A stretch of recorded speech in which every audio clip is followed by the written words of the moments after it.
Assalamualaikum warahmatullahi wabarakatuh. Alhamdulillahirabbil alamin wassalatu wassalamu ala asyrafil anbiya'i wal mursalin wa ala alihi wa sahbihi ajma'in. Bahwa kondisi masjid di Indonesia secara umum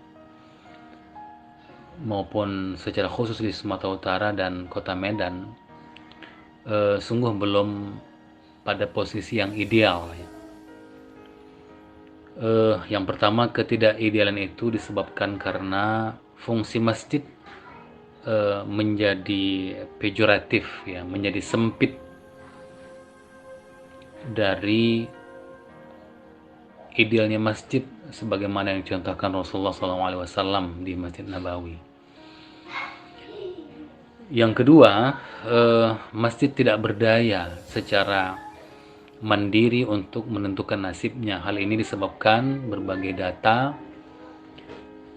yang menunjukkan bahwa masjid sering tidak berdaya karena digusur oleh berbagai kepentingan-kepentingan ekonomi. Dan saya kira secara umum bahwa masjid kita tidak punya kekuatan yang besar ya, sehingga terkadang sulit untuk menghindar dari godaan-godaan dan juga tekanan-tekanan dari pihak lain. Yang ketiga, bahwa masjid di Kota Medan punya potensi yang besar karena jumlahnya yang besar ya, jumlahnya saat ini sekitar 1.115 masjid dan 600 musola yang belum terberdayakan secara maksimal, di mana masjid sebagai sentra umat Islam untuk melaksanakan ibadah seharusnya bisa lebih berdaya karena potensi yang begitu besar. Oleh karena itulah Wali Kota Medan ya, Pak Bobi Afif Nasution mencanangkan satu program yang disebut dengan Masjid Mandiri. Oleh karena itu program ini sangat strategis dan sangat penting bagi kemajuan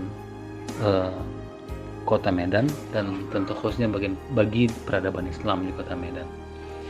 Oleh karena itulah peran MUI sangat sentral dalam program Masjid Mandiri ini.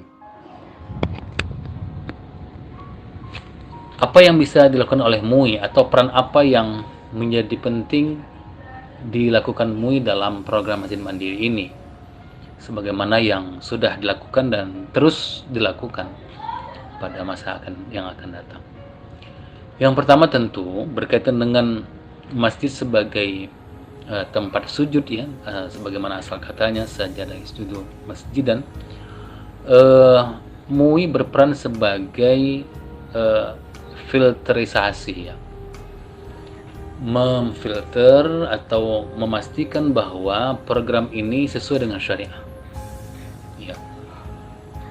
Program ekonomi, program sosial budaya dan sebagainya yang sesungguhnya harus didorong, tetapi juga harus dipastikan bahwa program itu tidak keluar dari rel-rel ya, rel syariat Islam ya. Misalnya berkaitan dengan di mana batas-batas yang boleh dilakukan transaksi jual beli ya, pemberdayaan ekonomi ya. Fatwa MUI tahun 2013 sesungguhnya sudah menyatakan itu ya, yang mana yang boleh, yang mana yang tidak. Jadi fatwa ini justru di satu sisi untuk memastikan bahwa tidak ada yang keluar dari prinsip-prinsip syariat, tapi fatwa ini juga bersifat engineer ya, merekayasa sosial budaya kita agar memang masjid menjadi berdaya. Terkadang pemahaman yang sempit dalam masyarakat kita, misalnya karena masjid tidak boleh tempat berjualan sebagaimana dikatakan berbagai hadis, itu menjadi penghambat kemajuan masjid. Masjid tidak boleh jualan, masjid harus steril dari hal yang bersifat transaksional, jual beli dan sebagainya. Tapi batasan ini untuk memastikan bahwa ada ruang yang besar untuk dijadikan pemberdayaan masjid. Misalnya yang tidak boleh itu adalah yang pertama, tentu bisnisnya tidak melanggar syariat Islam ya. Yang kedua, tidak mengganggu jalannya ibadah ya. Tentu masjid sebagai tempat sujud itu menjadi hal yang pokok dan tidak bisa ditawar-tawar lagi. Oleh karena itu, yang tidak boleh dalam fatwa MUI itu adalah tempat ibadahnya, tempat sholatnya ya, yang tidak boleh kotor dan sebagainya karena disebabkan oleh transaksi ekonomi. Nah, lebih dari itu, syarat yang ketiga dari fatwa itu adalah tidak mereduksi atau tidak membuat kemuliaan masjid menjadi berkurang ya. Walaupun misalnya berjualannya tidak di tempat sujud atau tempat sholat, tapi jualannya lebih besar daripada masjidnya, itu bisa menjadi bahaya juga. Jadi kemuliaan masjidnya harus dijaga. Nah, ini fungsi MUI di sini. Bagaimana semua program ini berjalan sesuai dengan syariah, tidak ada yang dilanggar, dan juga tentu hal-hal yang dibolehkan oleh syariah itu bisa menjadi potensi yang besar untuk memajukan masjid. Yang kedua, fungsi MUI sebagai tenda besar umat Islam adalah fungsi kolaboratif ya. MUI sebagai tenda besar umat Islam, tempat berkumpulnya para aktivis Islam, para ulama, para zu'ama. Oleh karena itu fungsinya kolaboratif. Bagaimana dia bisa mengkolaborasi potensi-potensi umat Islam di berbagai sektor ya, untuk bisa mewujudkan program ini ya. Dari mulai misalnya entitas bisnis, entitas profesional, entitas pekerja sosial, entitas tentu keulamaan dan sebagainya, ini bisa dikolaborasi untuk mewujudkan masjid mandiri di Kota Medan.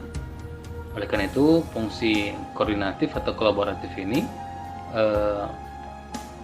menjadi sangat penting. Karena apa? Karena potensi-potensi yang ada itu bisa berserakan, tidak punya kekuatan, namun ketika dikolaborasikan menjadi sangat kuat.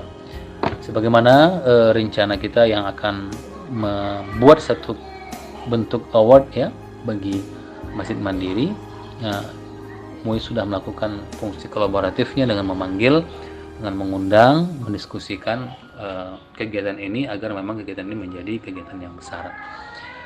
Nah, yang ketiga, fungsi masjid atau fungsi MUI untuk membuat atau mewujudkan masjid mandiri adalah fungsi sosialisasi.